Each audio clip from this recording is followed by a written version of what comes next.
close the meeting and go off directly to our presentation. Hey, Ben, welcome. And do you know if Tim is joining us as well? I don't know if he's in here. Yeah, I'm here. Oh, okay. Sorry, I didn't see No you. worries. Nice to meet you. Nice to meet you as well, Mike. Thanks for having us. Certainly appreciate it. It's good to see everybody. Although we're tired of seeing everybody virtually, eh, Ben? Absolutely. We are very in-person people and very in-person company. And although we've slowed down a little bit because of the current strain, we do sneak out from time to time to events and different places to show our wares and talk about our new products. So, but certainly I'm glad you invited us. Thanks to Ben for joining us. He's our market development manager in the Northeast. I am centrally located. I live just outside of Charlottesville. I function as the local manufacturer's rep for Shure and other Pro AV-L products. Shure is my daily focus. And so my role here is to basically listen to Ben talk about all things he does. Super smart guy, super nice guy. I don't know about guitar player though. I've had some debate about his capabilities to shred, but You're just for show, that's it. Thanks again, Mike, for letting us come in and spend some time with you guys today. Hey, Absolutely. Thanks so much. I wanted to ask real quick, Tim. So I did not know of your existence, and of course you take care of a region. Yeah. But are there any opportunities to come across you in person anywhere? Is there Sure. You're part of? Oh, sure. I mean, I would generally, my role is with consultants, end users, and integrators. So I think Alex Martin from DVG made the introduction, another great, resource. I've known Alex and his clan for many, many years. So generally speaking, our role is to get the goodwill of the products out in front of end users through people like Alex and companies of his sort. Mm-hmm. So in normal times, we're just running around doing demos, setting up gear, trying to meet people such as yourself to put new products in front of you. And I know Ben's going to talk about some of the things that many people think of Shure, and they think of very tunnel vision about, boy, the SM58 is a great microphone, or the SM7 is a great microphone. And if we have an opportunity today, one of the things that I think has been enormously challenging in these last couple of years is having a good sound quality in these sort of environments. And as you can see, I'm using a Shure USB mic. But I've also, and it's the same with Ben.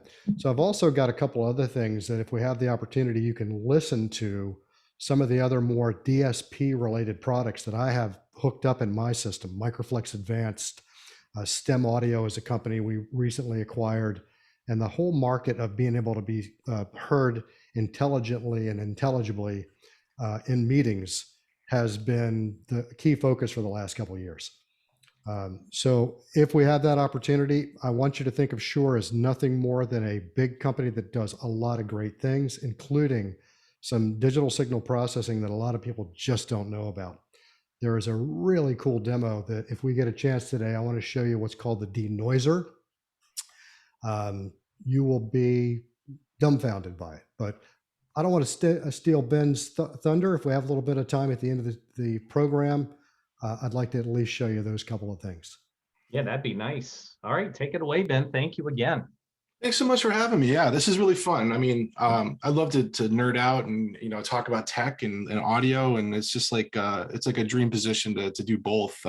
Obviously, I play guitar, and I'm heavily involved in like a lot of broadcast projects and stadiums. And as far as Shure is concerned, we have like 3 legs of our business, where we have like retail, which does consumer goods and headphones. We have the systems business, which does like conference room installations, and as Tim was talking about, some of those DSP based things.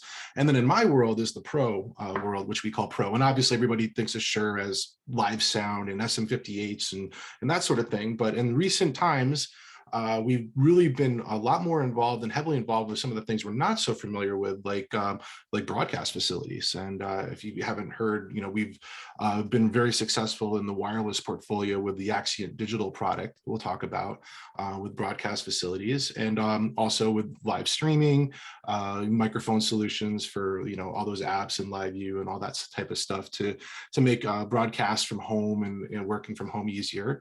And we're also doing a lot of things with Broadway and things where you never really, 5-10 years ago, but Shure in a broadcast facility. I mean, we have hundreds and hundreds of channels around New York, and it's becoming quite dominant, and just people are really embracing the technologies and things of that nature.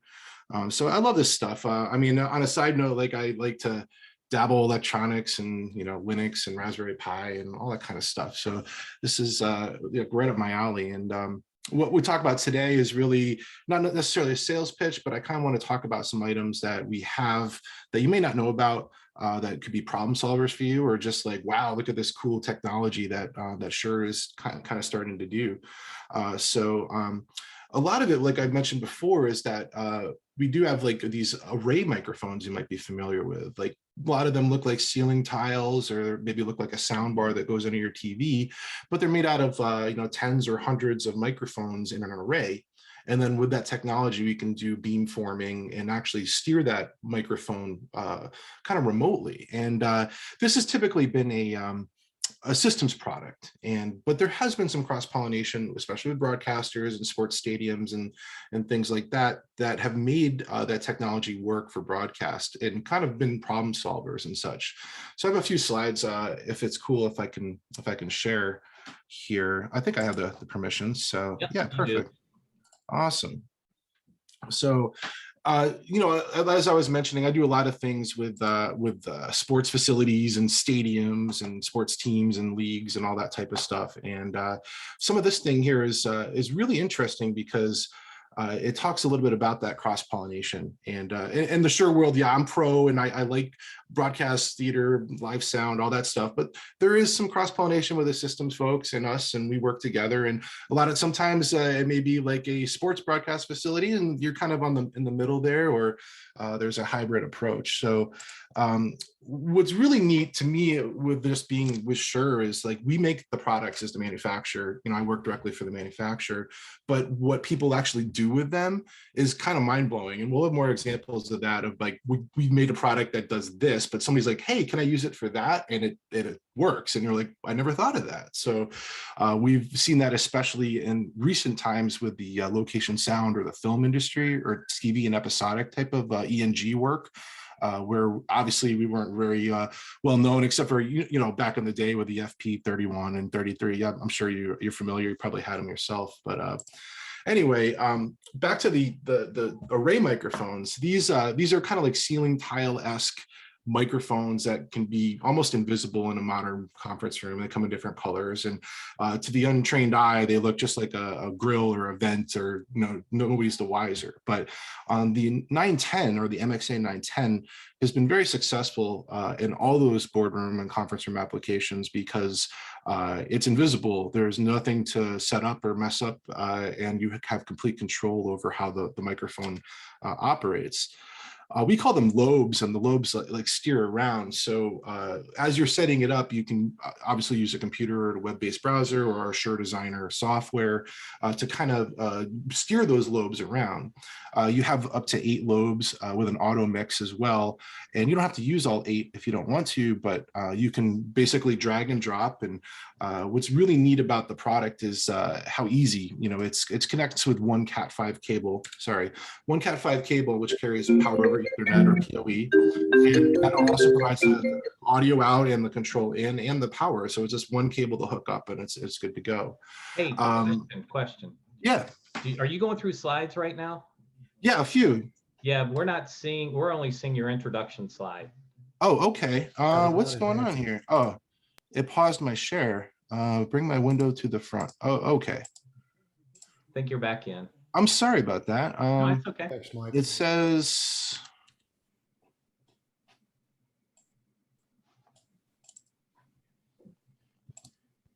I don't know why it thinks another window is up front or something. We can just do, Let's do the desktop. Let's try that. There. Okay, we see. Okay, the better? pictures. Yep. Okay. Thanks, Ben. Sorry about that. Yeah, so the like I was just saying, this is what it looks like. I mean, it looks, pretty nondescript. It looks almost invisible, and the lobes and so forth. But yeah, the one cable, one Cat5 lights it up, does power over Ethernet and the Dante output for the sound, and the remote control for the software. It can be integrated with a bunch of different software, or you can roll your own if you want. But basically you pick up the audio through a Dante feed, which is quite convenient.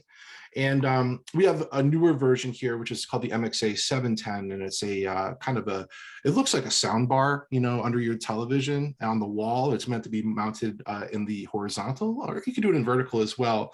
But it's kind of a toroid shape, or half of a donut. And you can also, with that donut, steer those lobes around. So if it's in a conference room and you need that kind of angle adjustment, you can make it as wide or as narrow as you want, which is pretty cool. And again, the normal person that walks in the conference room doesn't even know what that is. It looks like a sound bar, but it's actually a microphone.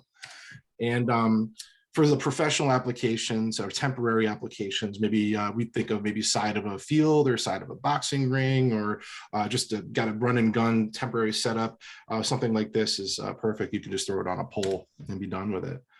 Now, a little bit about, physics are physics with microphones. So it's still a lot of the same things apply, but you have some control over where the lobes are positioned, as well as how wide they are.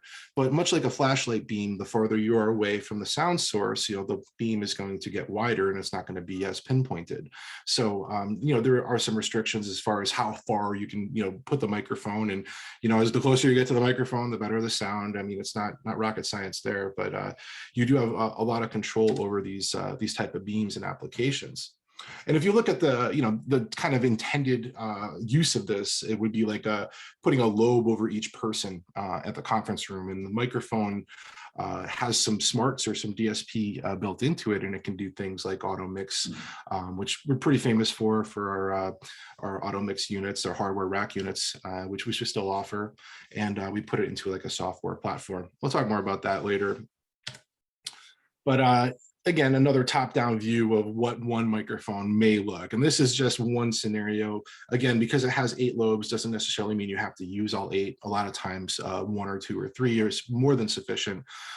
Having each kind of sound source being in its separate pickup pattern is ideal, because then you can kind of treat it separately and do really cool things with mixing it and ducking, and how many microphones you want to open, or NOM, normally open microphones.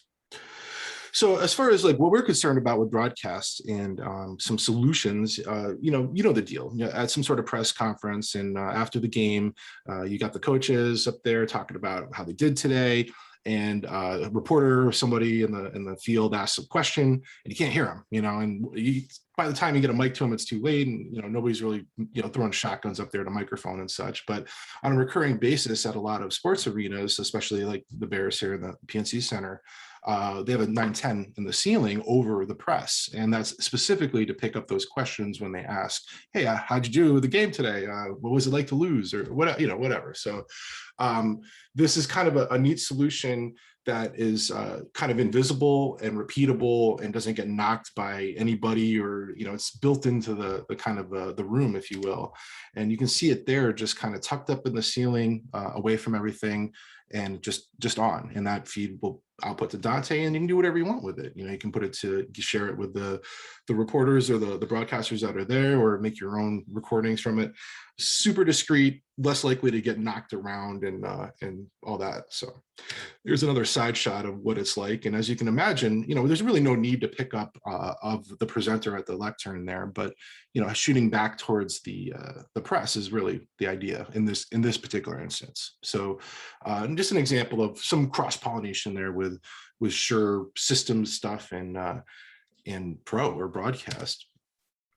We have another kind of like textbook thing with the Scotiabank Arena up in Canada, where they had a scenario for the Raptors, and hockey and basketball is played in the same arena there. And sometimes they do multiple shows per week, and they have to go back and forth between hockey and basketball. And as you can imagine, you have to build the basketball court and the ice and all that stuff. And for each scenario, there's a different type of microphone approach. And historically, what they were doing is that they had shotgun microphones right in the middle of the scoreboard that hangs in the center over the ice. And they would have to send somebody up on a skyjack or skylift to get up there and adjust those microphones before every changeover. And as you can imagine, that's a safety thing, takes quite a bit of time, maybe not quite repeatable because you don't know exactly where you're putting the microphones.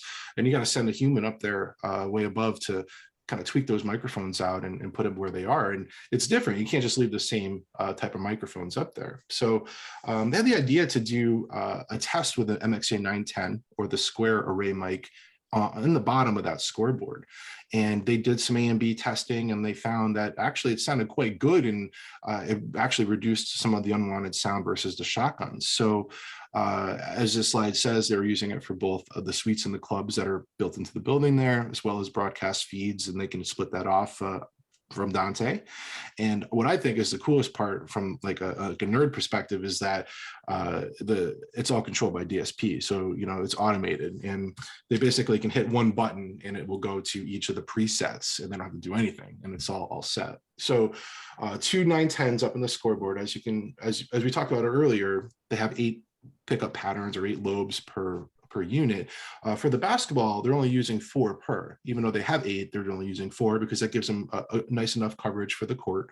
And then of course, we also have the technology with, you might be familiar with the Quantum or the Q5X packs that are like really small, minuscule, flexible packs that are sewn into the basketball jerseys. Well, they have those as well. And Shure has recently partnered with Q5X to do those packs in a digital sense. But anyway, yeah, this is one scenario here with the basketball. And when we go to hockey, they're using pretty much all the lobes because it's a little larger and they want more of the action. There's not as many opportunities to put mics inside of the arena, of course, or inside of the rink. And just basically with a push of the button, they can switch it all over using, I don't think, TCP or UDP commands to make it all happen. So pretty neat thing, and very, very good write-up of the SVG. As well as I was pretty blown away with they were very happy with the sound quality, and it said it was even better than actually they had before. So something to think about. You might have a use case. Some other esoteric use cases for this in the broadcast would be maybe in a locker room where they're doing some sort of documentary and there's not really an opportunity to put lavaliers on people or carry mics around. You can kind of put mics in the ceiling. We've had on some reality TV shows with 60 Days In kind of style in a prison. You can't have microphones there, so you can kind of put one up in the ceiling. It can't be screwed with. Think outside the box of those type of applications where this might be a nice little plant mic that's essentially invisible, but still gives you a lot of control after the fact via the software to steer and aim those lobes where you basically fit. So that's kind of my my crossover systems pro story. What's really neat lately, though, as I alluded to, and again, if you have any questions or you want to talk about anything in particular, please let me know. We've seen a lot of things or cross-pollination stuff with the location sound, and with the location sound stuff, we've really we've seen what I talked about earlier, where we have an 84Q, and I'm talking an Axient Digital receiver, and we have a version that's really designed for broadcast. The 84Q has a 4 channels in one type of hold on here. So the Axient Digital product is what I'm talking about here. And one moment.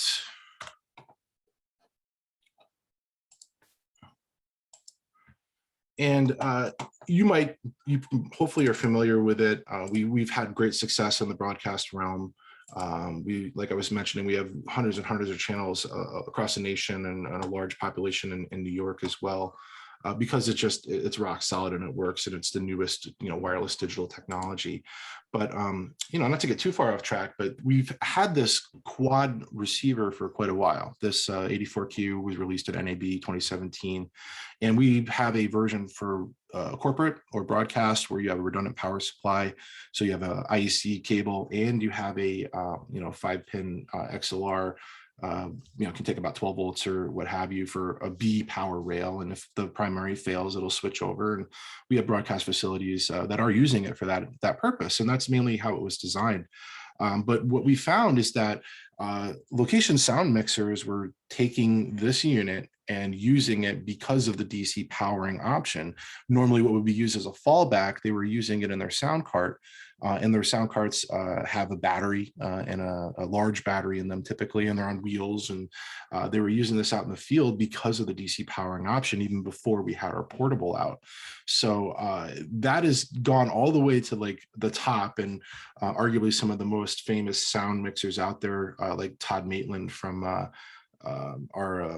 Todd Maitland is pretty much did Steven Spielberg's sound guy for West Side Story recently, has been using this, and the movie Mank with Drew Coonan, and a lot of other like really who's who in the location sound industry have been using the 84Q in their rack, in their portable rack, because of that. And that was even before we came out with our newest portable receiver. And this is kind of the newest part of the line, which is our 84Q. This part is called the ADX5D. And what makes this so unique is that we've taken all that digital technology and made it into a slot-in camera style receiver that can be powered by your, slot-in receiver on your slot on your camera, or sound devices mixer, or ENG stuff. I know some broadcast facilities really like this type of deal because it can be kind of attached to the camera, and you're less likely to lose it because it's part of the same deal. You may have an opportunity where you're using Axient Digital in the studio, and then outside the studio, you want to have that ability to, have a remote running around inside the facility. This makes it all happen. What's really kind of nice, and besides all the other cool guy Axient Digital features, is that this product has a ShowLink antenna built in. So you have your two UHF antennas, and then this little nub here is your 2.4 control, or what we call ShowLink. And typically in a larger system, ShowLink is a control protocol that allows you to basically remote control the transmitters. Normally in a broadcast facility, or any facility really, you would have one of these access points. And this is really only there to provide remote control. And you can do really cool things with this, such as change any of the frequencies on the transmitter, change any of the settings on the transmitter, RF mute it, turn it back on. And this unlocks really nice features such as automatic frequency mitigation in case of interference and such. But we've taken all this in a 2-channel, full-size 19-inch rack mount and shrunk it down to that, and made this like do all of the things in a tiny little package. So, in a camera is kind of ideal where it's supposed, really meant, but a lot of location sound mixers with bag rigs and sound devices style mixers. Also, other things where you just need a small receiver with the highest sound quality possible and the most amount of flexibility, all built into the same type of chassis. And this is kind of the newest addition to the portfolio of Axient Digital, along with our plug-in transmitter to, we have a plug-in, it's called the 83, and this will convert just about every microphone you want into a wireless microphone. So yeah, we're really excited because it's been kind of a tiered approach. 2017, we launched Axient Digital, and then maybe a year later, the remote controllable transmitters came out. We've added some products in the portfolio since then, such as the partnership with Q5X, or those little tiny, really small microphones called player microphones. And then lately, we've been really going after and entertaining the location sound. Episodic TV, film has been all leaning on our technology to bring their productions to life. During the pandemic, it's one of the few arenas that really was largely unaffected, I'd say. Everything was affected, but they were still creating content like crazy. Daily COVID testing and all that stuff, and all this was happening in full tilt. And especially, I'm based around the Connecticut, New York area here. We have a lot of frequency concerns, and things are getting dicey, right? With the FCC and shrinking spectrum, and everybody wants the same amount of channels to work. And the name of the game is making do with less frequencies. And this product is just really great because it's super wide band. I mean, one range does 470 megahertz all the way up to 616. You don't need to worry about which range you're using. If there's a frequency to be taken advantage of, then this product can certainly do that. Also of note, of interest, especially to broadcaster folks like yourself, is that we do offer this product in the STL band. We do have the new expanded STL, I think what 941 to 960 or somewhere in that neighborhood. We offer products in that range for license holders like yourself, of course, that are exclusive, and you can't just go to your local friendly retailer and buy this stuff without the license. But what that allows is that, you're almost guaranteed to not have an issue with running into somebody else using those frequencies. And some of the larger events that we help sponsor and help put on, do like the Super Bowl and, Grammys and others, really wouldn't be possible without the STL band, because it's just so polluted where they're trying to do their regular halftime show or that kind of stuff. So we do have, we pretty much cover the gamut with frequency ranges, but as you probably know, UHF is not going anywhere based on wave propagation, and that's going to be here as long as we can. There are other frequency ranges, but come with some restrictions, especially as you go way up high in the 2.4 and 5 and 6 gig, shorter wavelengths, less wave propagation and such like that. So that's been really cool. Just to see the kind of the growth of the Axient Digital product and kind of blossom again from like Shure as being pigeonholed as like a live sound company into broadcast, into theater, into location sound, live sound. And even on Broadway, we've had some really great successes with some Broadway shows. And again, it comes down to sound quality, channel count, and ease of use and management of the product. We have a lot of different things to offer with that, including our wireless workbench software and frequency coordination and control and remote controlling, and all these really, really, really cool technologies that I dare say that are kind of unique to the arena of wireless microphones. We got I'm hoping that some of you may have some Axient Digital at your facility. Have you played around with it at all? Somewhat? No, not really. Wow. So the Axient Digital is just more than just a regular wireless system. There's some things to kind of keep in mind when we come out with a digital system. We're still using it in the same UHF bands, right? So it's the same stuff, the same antenna systems, everything is all the same. We still have the same restrictions too from the FCC and the overseas at sea, where we can only use 200 kilohertz per carrier, and that's max, of course. And we got to still kind of make all that work. One of the great advantages of going with a digital is that you don't have to worry about intermodulation anymore between frequencies. So as I'm sure you guys know, you have two frequencies, and some of the energy from one goes back into the other, creates distortion. And then those frequencies or intermod products, you do not want to put another frequency on it. It makes it tough to coordinate. Well, with Axient Digital, you basically don't have to worry about that. Not because it's digital, it's because of the way that digital technology has to work. The amplifiers inside are so linear that they're not going to overload or overdrive and cause that undesirable distortion. And therefore, you can put your frequency carriers even spacing, which you could never do with analog if you wanted something reliable. So doing stuff like that just allows you to pack a lot of channels in a very small amount of space. We can do a normal 6 megahertz TV station. If it's open, we can do 17 in regular mode. And if we do in high density mode, we can do 47 in that same space. And then unlike analog, if you have two stations, that is 17 plus 17. It's not just, a few more because of the exponential amount of intermod products. It's quite cool. Another cool thing is that the output power is a lot lower, and it's really the name of the game with Axient or digital technology is not really the amount of signal, it's the right signal. I mean, even if you have just a little tiny bit of it, as long as you're decoding it and demodulating it correctly, you're gonna have 100% great sound quality and you're not gonna have any issues there.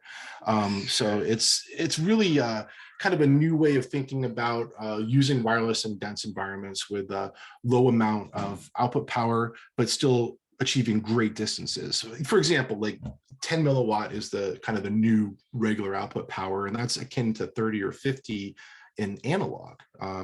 You know, we have 50 milliwatt maximum output power with a digital, and that can rival 100 or 250 milliwatt analog units just based on the way it is. When we came out with digital stuff, we had to pay attention to kind of like our metering. You know, on the front of a wireless receiver, you got A and B antennas, and they're, you know, how much energy there is. That is of importance, but not as important as how well the software, the computer inside is decoding or demodulating that signal. So what that means is that you could have a very low amount of RF, but your sound quality and your signal is still hanging on and really coming through and breaking through. We had to actually come up with another meter called the quality meter, which is a ranking from 1 to 5, in addition to the 2 lights on the front. And the Q, or the quality, denotes how well it's confident that you're decoding that signal. And it's, you know, like CDs, it either works or it doesn't. You know, you pretty much, you don't have that kind of, as your signal drops down, that what we call graceful degradation of analog. As you get farther away, you know, it starts kind of farting out and wispies and all that stuff. It's like it goes, and it's like, well, it's gone, you know. But it's really a cool type of technology. And another thing about it, like, not, you know, besides all of that and the wideband and the great frequency, is that we added a lot of extra features that you can take advantage if you want. It's kind of like a you know, a custom or build your own type of rig. You can use it as a regular wireless system as you're used to, or you can deploy additional features for more safeguards against dropouts and interference and better performance. So I like to, you know, I call them the three things, or the 3 pillars, or the 3 extra features that you can use to make this wireless system more robust, which arguably is kind of a unique first in the industry. And I think it's, from a tech perspective, it's quite cool to talk about. I want to show you here, if I can, a couple of the things that I'm talking about. Hey, real quick, I had multiple sharing, so I brought it back down to single sharing. Yeah, I saw some Elvis postage stamp with a 55 or something on it. It looked yeah, cool. and I didn't look to see, and then I started seeing some scrolling. So you may want to reconnect with that. I did that for Tim's benefit. Thanks, Mike. Yeah, no problem at all. Let's see if I can. Hey, I want to ask a question about this product, because I knew nothing about it.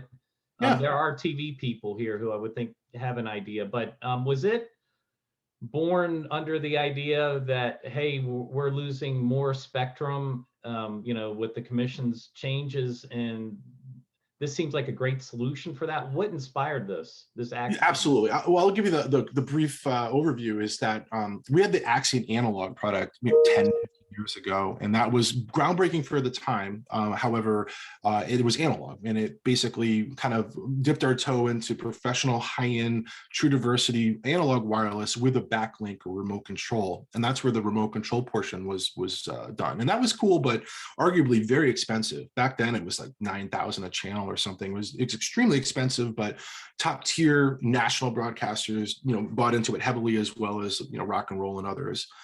We've had the ULXD product, which has been around for a while now, and that was our kind of our mainstream digital wireless. And to be honest, it was really geared towards systems integrators and inside of conference rooms and schools and banks and financial institutions. It really wasn't meant for broadcast or rock and roll as we thought. But again, the customer does what they want with it. And we saw this all the way up on stage with Aerosmith and like in broadcast facilities and all kinds of stuff. And people are asking, why don't you put a headphone jack on it? And we're like, well, it really wasn't designed like that. It was wildly successful. So we took the technology from the Axient analog, which we learned with all this remote control and the high-end wireless or professional wireless. And we took the ULXD, the digital transmission scheme, and we melded the two together. And we've taken what we learned from both of those in this product. And as Mike mentioned, it was just, I don't know if it was just good planning on our part or good timing, but right in 2017 at NAB in April, we launched this product, and it was right around the time of the recent transition, and everybody was looking for the next thing to get out of the 600 megahertz and go to something legal. And this product just checks all the boxes. So I think it was a part of that, like a little bit about the transition, and it was very, very good timing for that. We had a lot of people changing over and trade in programs and trade up and all that. To make this product work. It just happened to be the right time and the right product, and we've seen a wide adoption of it from national and regional broadcasters as well. That's been great. So we have different frequency ranges, but most of the time the G57 is the one that does the whole gamut, like I was talking about, 470 to 608, and then it actually takes advantage of that little 2 megahertz. It's like 614 to 616 ish, that little guard band between the start of the new 600 megahertz telecom band. And then we have the X55 band, which I talked about, the STL. If you want to do that, nobody's going to really mess you on that one. And then the K56 band in the middle is not a great seller. It's really in the US only if you have to use it there, because you can take advantage of that duplex gap between the uplink and the downlink of the new telecom band there. But there are some restrictions, of course, output power restrictions and things. So it's not really a first choice. But anyway, we talked a little bit about the spectral efficiency and how it does that. 17 channels in one TV station is amazing.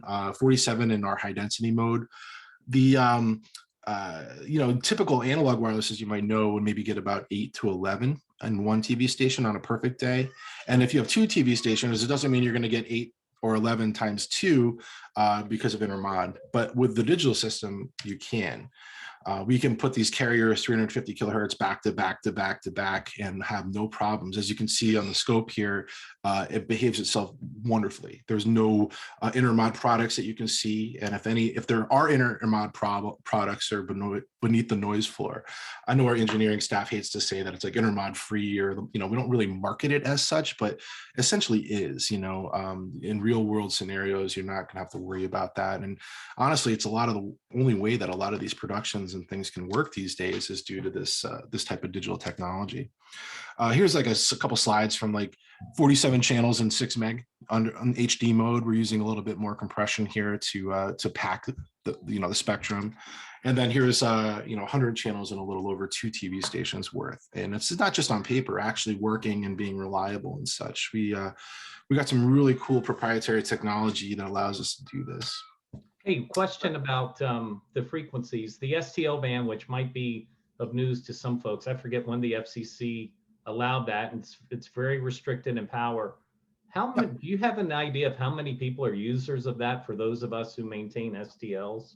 Great question. So it's mostly for high-end events and the highest end of events, if you will. But most of the users in the STL band are going to be either static facilities that are going to use it, like in New York, or they're going to be like the Super Bowl or large events where they just need those frequencies. And as you're absolutely correct, when the transition happened with this most recent auction, that's when the FCC expanded the STL from 941 to 950-ish or something, and up to 952, up to 960. There are a couple holes and things where you can't use it and such, but that's what happened at the same time. So it's not very widespread, but it is a kind of a expanded option that is less likely to get interference, just because you don't have to worry about anything else but other STL holders that are using that frequency. It's not going to be some kid that gets their local guitar store and fires up their wireless. It's going to take you offline, especially during an event. And as mentioned, a couple of years ago when we did the Super Bowl in Florida, it was it was the only way that thing was going to happen. They had 2 open TV stations outside for the whole production, including the game and the referee microphones and the halftime show and the Cirque du Soleil and the parking lot and all the stuff. And it's like, make it work. And like, what do you do? I mean, nobody's going to ask for less wireless. It's you just got to do what you got to do. But that's a great question about STL. Few and far between, and mostly at the highest end, the highest level. Thank goodness. Yeah, thank goodness is right. Absolutely. So a couple of the little, I'd say, add-on tricks about Axient Digital, which are super exciting, are these three things that are called quadversity, frequency diversity, and interference detection and avoidance. And again, this is like choose your own adventure books. You know, you can use these if you want. You don't have to. You can use one of them, two of them, three of them all stacked on top of each other, or none, and just use it as a regular wireless system. But I think from a tech perspective, it's quite cool and quite forward thinking to talk about some of these things. And like I was saying, I really, it's an industry first for at least 2 out of 3, or if not all 3. So the first one's called quadversity. And, you know, I'm sure you know about RF propagation, but the reason we have 2 antennas on the on all of modern wireless receivers is because you have reflected signal that arrives a little bit delayed in time from the original signal. And when that happens, you get a phase cancellation sometimes. And therefore, if we had one antenna only, you're going to have some dropouts just based on physics, especially if there are reflections indoors and things, and that can cause havoc with that. And there are many different ways to mitigate this problem with 2 antennas. You can have predictive diversity or true diversity or switching diversity. There's lots of different techniques. However, this is why we have 2 antennas, and this is based on multipath interference. So to take that a step further, we have this concept called quadversity, where we take a 4-channel receiver, and inside of 1 rack space, we have a 4-channel receiver that has 2 radios per unit. So we have 8 radios total. Each of the 2 radios is typically assigned to 1 channel. And with this product, the marketing team calls it true digital diversity. What we're doing is we're not switching between the 2 like we did with analog, or however you want to do that with true diversity. We're actually using two receivers on that frequency, listening to the same signal on 2 antennas at the same time. And then we're assembling those pictures or kind of graphs of the signal coming through, throwing out the garbage, taking the good ones, and making the best picture possible. I think a great analogy of like how this kind of works is if you went to the doctor and they took an x-ray of your broken leg, and you know, they hold it up to the light and they take a couple pictures and they put 2 and then they put 3, and then they kind of, all right, well, this picture is not good, and all right, this is a great representation of what that signal was supposed to be at that moment in time. And we're talking many times a second that this is happening. And this is what the receiver in the digital realm is doing at all times. And we're taking all that information, assembling it, throwing out the garbage, and making the best thing possible. So if we have 2 snapshots of that image, what would be better? Well, let's say 4 snapshots, right? So quadversity is a feature of the receiver where instead of having 2 antennas like we normally have, you can put 4 antenna inputs in. You sacrifice half the channel count, so a 4-channel receiver becomes a 2-channel receiver. However, your reliability goes up more than double because of this. And I know you're thinking like, yeah, we do this already. I've done 4 antenna systems for my studio, or we've deployed it all the way already. It's a little different because instead of just muxing those antennas together in a multi-antenna system around a studio or performance venue, we're actually treating each antenna separately. So we're dedicating a radio to A, B, C, and D antennas, and they're not mixed together whatsoever. They take a picture of each of the signals that are coming through, and then we have 4 of those X-rays or opportunities to kind of assemble and get the best picture from it. So as you can imagine, your reliability just goes through the roof. And this is typically used at the highest level. Again, Super Bowl halftime show, or some sort of live event that just can't drop out, or you have some speaker that it's just super important that your reliability is there. Quadversity is the function, and it works across the board on all Axient Digital receivers and transmitters. Again, the only penalty for this is you're doubling up on your receiver count. A 4-channel receiver temporarily becomes a 2-channel receiver, and you have to add 2 more antennas to the system. But you have extreme reliability there. Another option would be that you could, in a scenario like some broadcast facilities will use 2 antennas inside, like say the main studio, and then another 2 antennas somewhere else. Instead of, muxing those together, you are using quadversity in that essence to extend your range. Sometimes, having too many antennas is a bad thing, especially with wireless, because then we have more ingress into the system where you have opportunities for phase cancellations and multipath. So by having more antennas is not necessarily is better than less. It's like having the right amount. So quadversity is a super cool technology that's just yeah, it's something that we came up with during this for Axient Digital. And I like the fact that it's not like permanent. You don't have to decide if you want to use it like for an event, you can, and then you can, you know, switch it off and go back to a 4-channel receiver. We're seeing some broadcast facilities in New York actually doing this as part of their studio deployment. The idea being that they're going to use lower output power to keep the signals contained in that facility, and then using more antennas like quadversity to make it more reliable. And that allows, with a lower power, a more reliable system and the ability to multiplex or reuse frequencies across the facility because they don't have to use as much high power. So some things to think about. It's just one of the tools that this product has, and I don't think anybody else does. The second one is called frequency diversity. And this is just a really fancy way of saying double packing the talent. I'm sure we're all familiar with that concept. Normally you double pack the talent, and then the A1 or the audio mixer has 2 channels on the board, right? And if one goes down, you flip the other one up, and or you unmute it or whatever, what have you. And this is the same kind of concept, except the receiver is doing the smarts as far as it comes to interference management. So we could put any 2 body packs on the individual.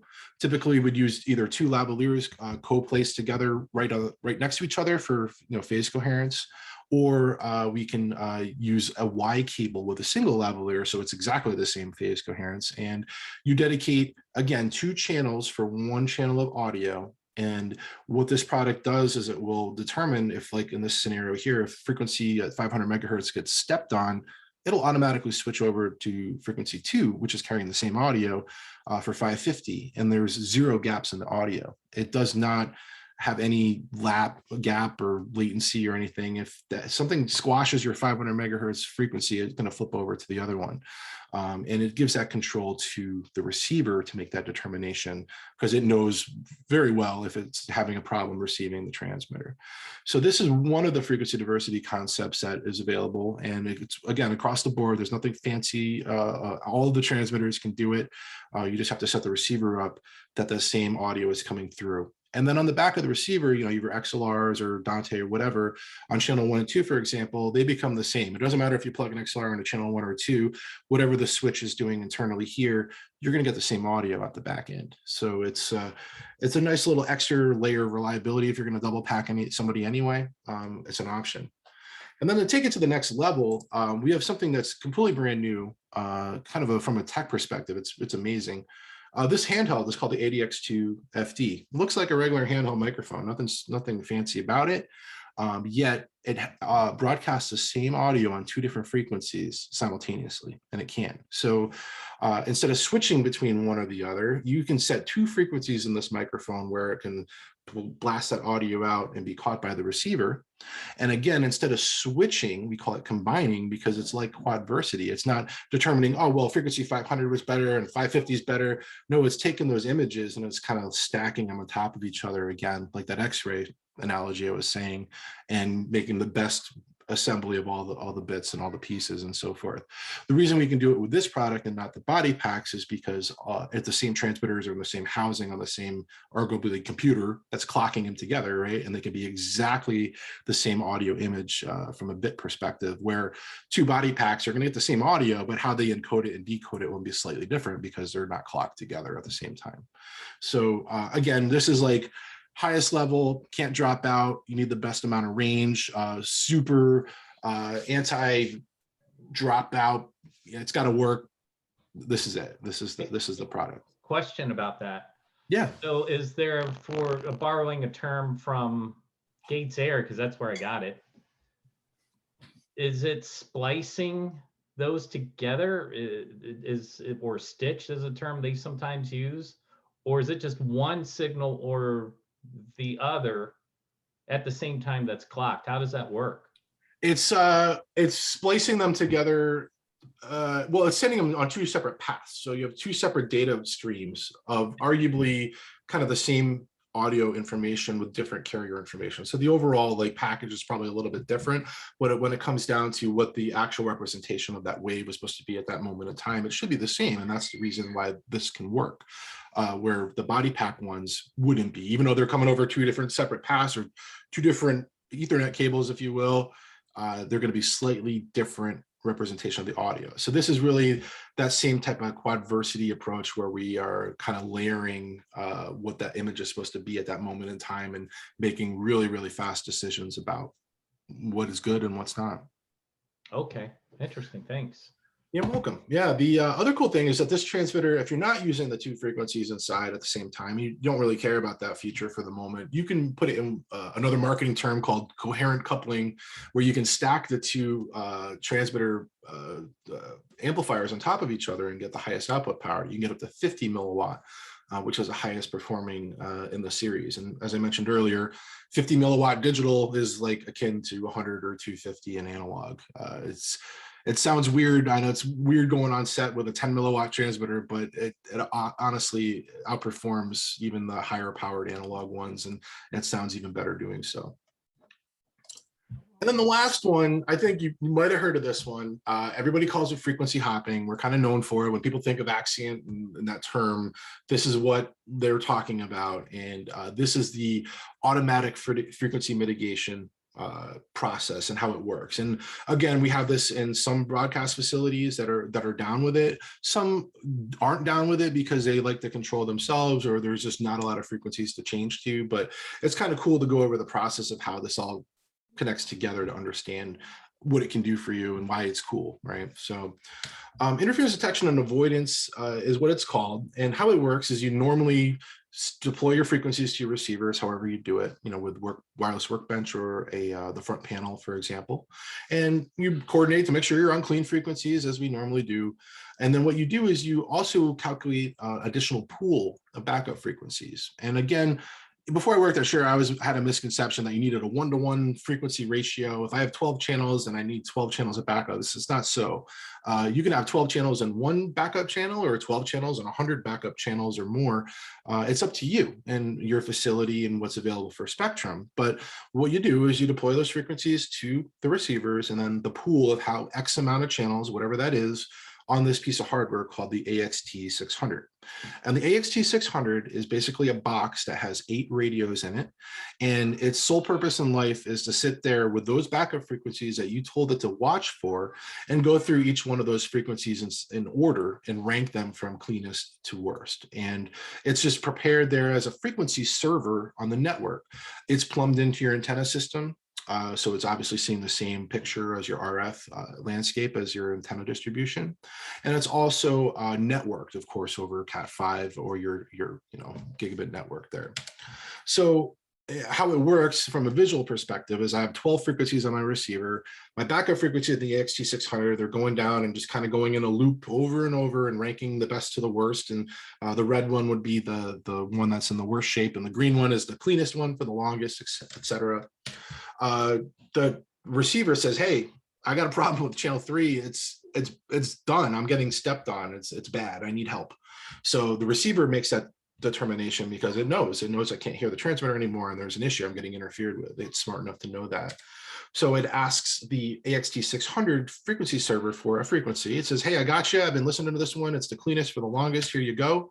And they do an old swap-a-roo. So that frequency from the receiver goes on to the spectrum manager, and the spectrum manager frequency goes back onto the receiver, which is guaranteed to be clean. And while that happens, it changes not only the receiver, but because the receiver changed due to the show link remote control protocol, the transmitter will change simultaneously in about 100 milliseconds or less. It's quite a feat. So again, the process, the receiver says, "I got a problem." The AXT600 says, "Hey, I got a frequency that's been good for you." I push it over the wired network to that receiver channel. And because the receiver channel is paired with that transmitter over show link, they'll change and it will go to the new frequency. And it's a super highly coordinated effort. There's never any danger of it not, like, the receiver changing without the transmitter. It's one of those things that's like, we're going to change on 1, 2, 3, let's go. If you're like, let's jump off the cliff together into the pool, it's 1, 2, 3, go, and then it does it. So you're never going to get out of sync with each other. It's part of the benefits of ShowLink and how this is all possible. So to recap, to make this all work, obviously you need Axient Digital, you need the AXT600 frequency server, and you need an access point like this 8610 I was showing you earlier for the remote control. and you need the 80X brand or series of transmitters, which have the remote control facilities built in. All those pieces of the puzzle together will allow you to unlock this and make it work. So again, it's a malleable type of pool system where, maybe you set up your broadcast facility and you go home for the evening and something happens during the evening and, something changed. The receiver may change that frequency to a clean one and be prepared. And all your transmitters may be off in the drawer, hopefully, right, or on the charger ready for the next day. You come in the morning, or your A2 comes in the morning and they pull the drawer out and they fire it up. And as soon as that transmitter wakes up, it will communicate with the network and say, oh, channel 3, you changed overnight. Well, I'm going to change to that new frequency that you're on. It just does it like that. So there's no longer really any need to go into the menu of a transmitter or change any of those settings. Once it's got that link or that establishment to the channel, it's basically you put a battery in, you turn it on, it belongs to that channel. And whatever that receiver does, if you change the frequency manually, that transmitter will follow suit until you break that association or that link. Kind of like you pair your Bluetooth headphones with your phone, kind of the same kind of a concept, but we're doing it with a proprietary technology called ShoLink, but it uses the 2.4 Zigbee protocol in a kind of a new way. It's Zigbee based, but we've kind of engineered our protocol to be super reliable and super fast, which was the idea. Because during a performance or on air and you want to change that frequency, you want it done quickly, and people are like, well, there's a little gap in the audio, 100 milliseconds or something. I'm like, well, it's a lot less of a gap than if you took a hit and had to run a new pack out to the talent on air, right? So we do. Some users really enjoy this concept and use it quite a bit. And once you get it set up, it's hands off. I mean, it's basically self-healing, and you can periodically check on how many backup frequencies are in the queue and how many are still good.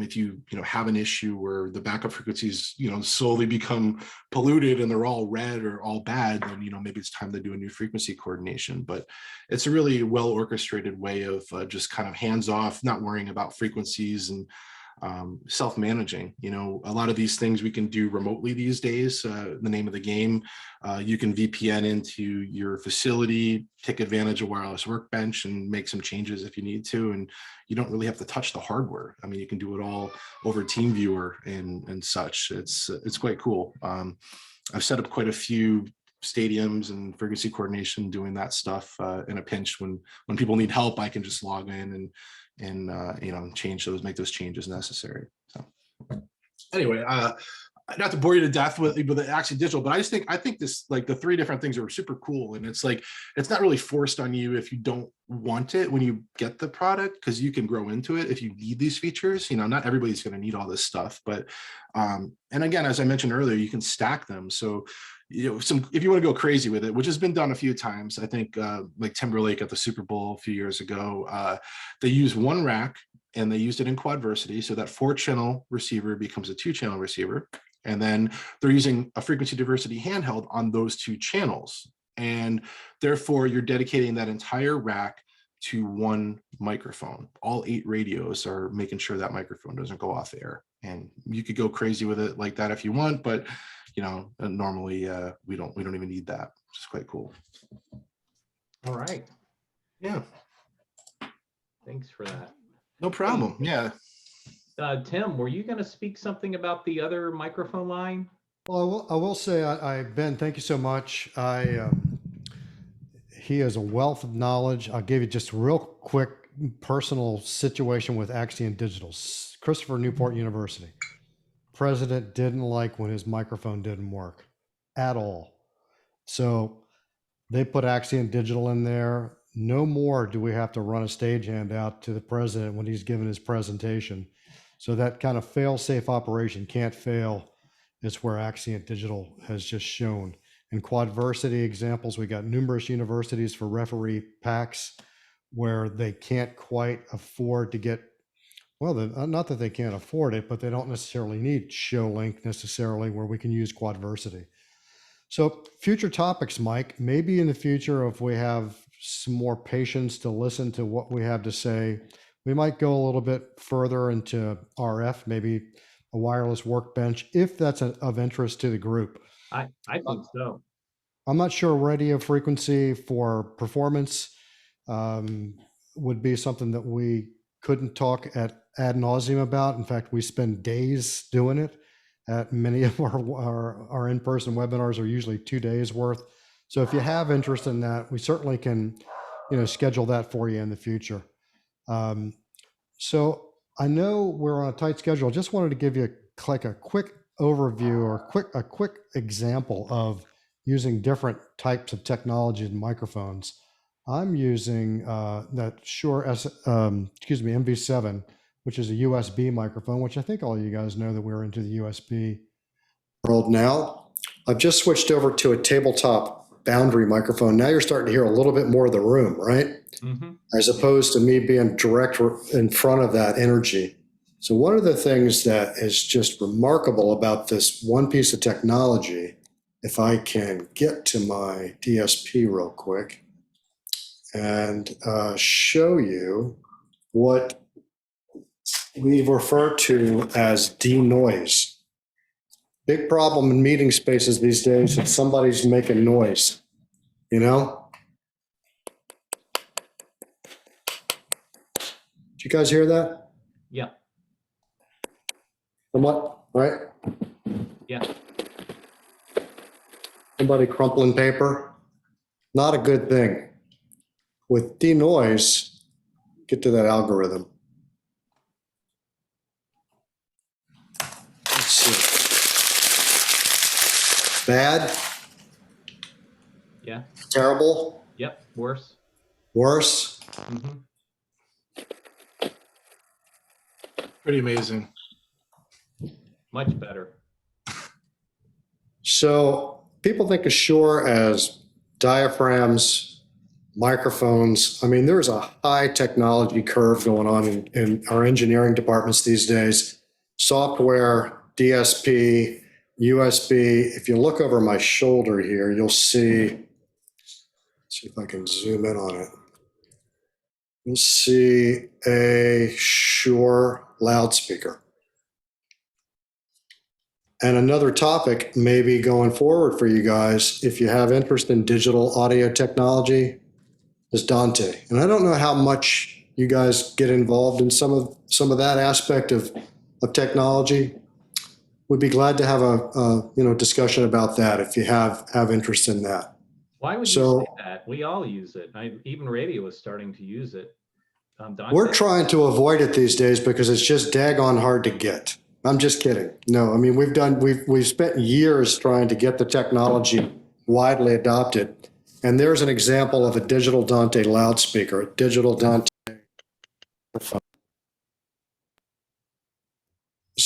Sorry, I've muted myself there. So if that's a topic you want to guys, want to get involved with, down the road, let's talk about Dante audio and how it relates in Shure's world.